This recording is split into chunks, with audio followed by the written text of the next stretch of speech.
ఆగు, అప్పుడే తాంబూలమా? ఇంకా డిన్నర్ పూర్తిగా అందే. ఫ్రూట్స్, ఐస్ క్రీము ఎన్ని ఉన్నాయి ఉండండి చెప్తా. తీసుకురా బావా, ఏమిటో తక్కువైంది అనుకుంటున్నా. సరే నేనా ఇంట్లో యాపిల్స్ పెట్టాను, కనిపించవే? ఏమో ఉన్నాయా, పెడితే ఏమవుతాయి? ఏం బావా?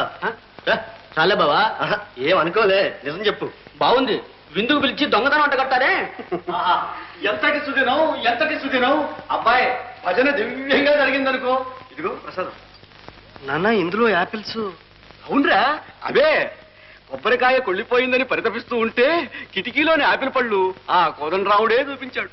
ఒరే ఒరే, ఈవేళ భక్తులు ఎంత పరవశులయ్యారనుకున్నావు? నాన్న అన్ని. అవునరా, అంతమంది భక్తులకి అన్ని పళ్ళు కాకపోతే ఒక్కటలా సరిపోతుందో. సరేలే, కళ్ళకద్దుకు నోట్లో వేసుకో. ఆహా, ఇల్లు ఎంత కళకళలాడుతుంది. అల్లుడు, కూతురు, కొడుకు. అదే ఉంటే ఎంత సంతోషించేది.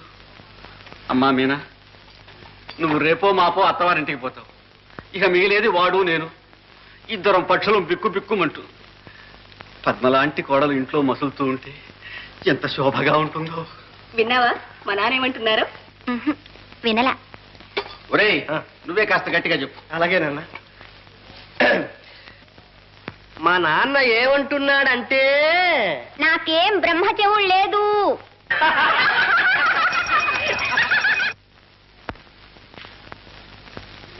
చిచ్చి మీద కుక్క, పాడు కుక్కని మళ్ళీ మందు దొరికింది. నీ కుక్క బుద్ధి ఎక్కడ పోతుంది? దిక్కుమాల ముడా. కృష్ణారామ పరంధామ.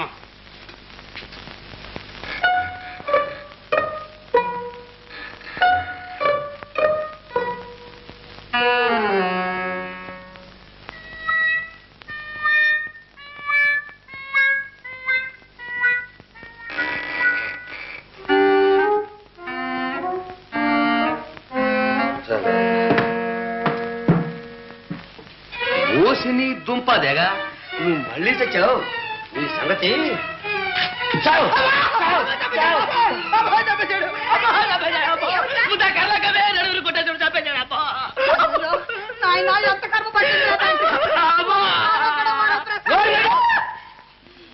నోళ్ళు మూసారలేదా? ఇంట్లో ఎవరో చచ్చినట్టు అలా ఏడుస్తారే? ఏదో కుక్కని గురినట్టు వేస్తే దానికి ఇంత గొడవ. నన్ను కుక్కని ఎలా అనుకున్నావు నాన్న? కుక్క అనుకున్నాను రా గాడిద. నువ్వని తెలిస్తే మరి నాలుగు వడ్డించవండి. కుక్కలాగా చప్పుడు లేకుండా మంచం ఎక్కి గాడిదలో గడుస్తావా? అడ్డగాడిదాన్ని. చెట్టంత కొడుకుని పట్టుకుని ఏమిటంటే మాటలు? చెట్టంత కొడుకు వాడు, మానంత మనిషి నువ్వు. ఎరా చెప్పు, అర్ధరాత్రి దాకా తిరిగి తిరిగి ఇప్పుడు ఇల్లు జరుపుకున్నావా? చెప్పు, ఇంచెప్పుడు దాకా ఎక్కడ తెచ్చావు? మళ్ళీ సినిమాకైనా? సినిమా కాదు బాబో, హరికథకు. నాయనో, హరికథలు సినిమాలు ఎక్కువైపోయాయి. ఉండు, నీ చర్మం వచ్చేస్తాను. అమ్మో, తల పగిలిపోయింది, రక్తం. నాన్న, అమ్మ అమ్మ, మళ్ళీ వచ్చింది ఫిట్టు. మీ దుంపలు దగ్గర నన్ను చంపుతుంటున్నారు. వెళ్ళి ఆ సాడు తీస పట్ల. ఏమే ఇంటి ఇల్లా ఎలా ఉంది? చూడు, ఇంటి ఇలా రామ కృష్ణ పరంధామ.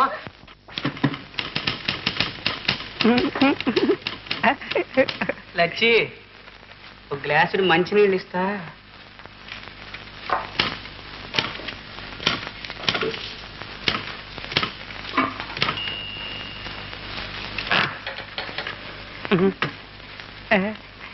లచ్చి,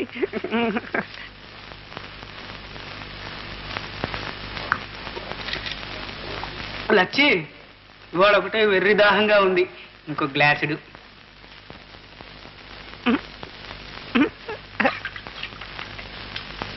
నాకు దాహంగా ఉన్నట్టుందే. యాందయ్యో, మాటలేవో కోటలు దాడుతుండే.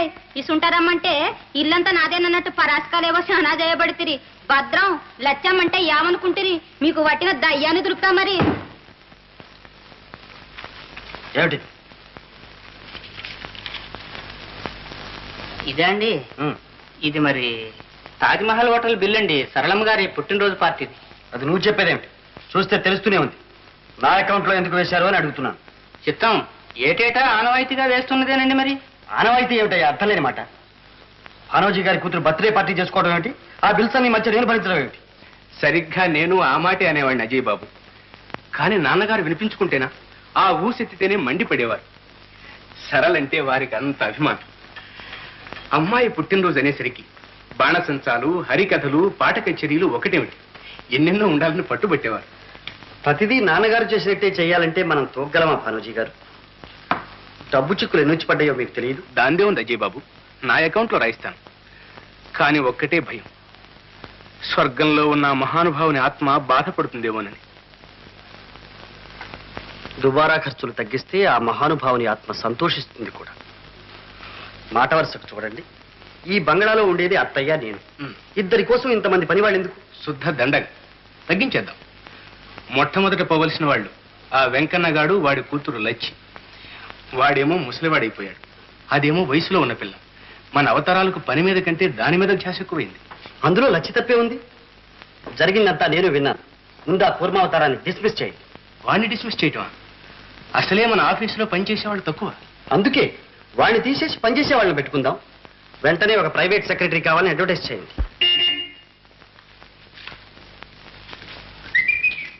హలో, ఏమిటా చూపు? అంత నవ్వొచ్చే సంగతి ఏమిటో? ఏం లేదు, ఆ సిల్క్ షర్టు, ఆ ఉలెన్ ప్యాంటు, ఆ షూస్. ఓహోహో, పిల్ల జమీందార్లా ఉన్నావు. అలాగే అంటూ ఉండు, నేను ఒకనాటికి జమీందార్ అయిపోతాను. కోరికలే గుర్రాలైతే మనం వాటి మీద స్వారీ చేస్తాం. అప్పుడు రాణి సాహెబా. శృతి మించుతోంది.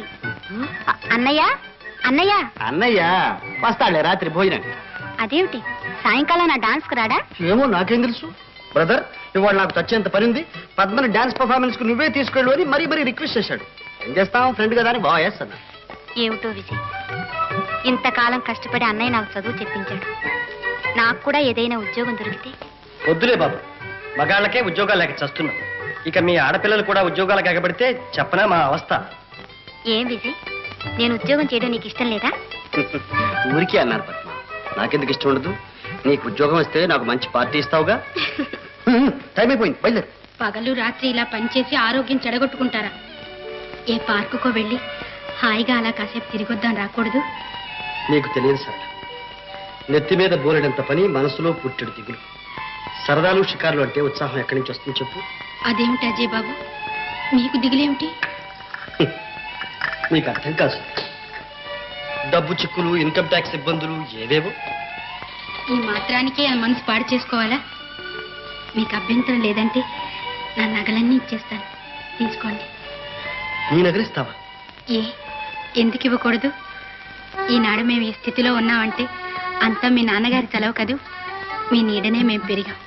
మా సర్వస్వం మీది. సరళ, మీ ఆపదకు ఆదుకోలేని నగలు నాకెందుకు చెప్పండి? మీ నాన్నకు తెలిస్తే? తెలియని అవసరం లేదు, నా నగలేగా. అలా అంటే ఎలా? మీ నాన్న నిన్ను బంగారంలో ముంచెత్తాలని తాపత్రయపడుతుంటే? అదంతా ఆయన పిచ్చి. ఒక్కగానొక కూతుర్ని కదూ, అందుకే అంత మమకారం. కానీ నాకు నగలు, డబ్బు, హోదా ఇలాంటి వ్యామోహాలేమీ లేవు అజయ్ బాబు. మాట వరుసకన్నాను సరళ. నాకంత అవసరం వచ్చినప్పుడు నీ సహాయం తప్పకుండా తీసుకుంటాను. పద, అలా తిరిగొద్దాం.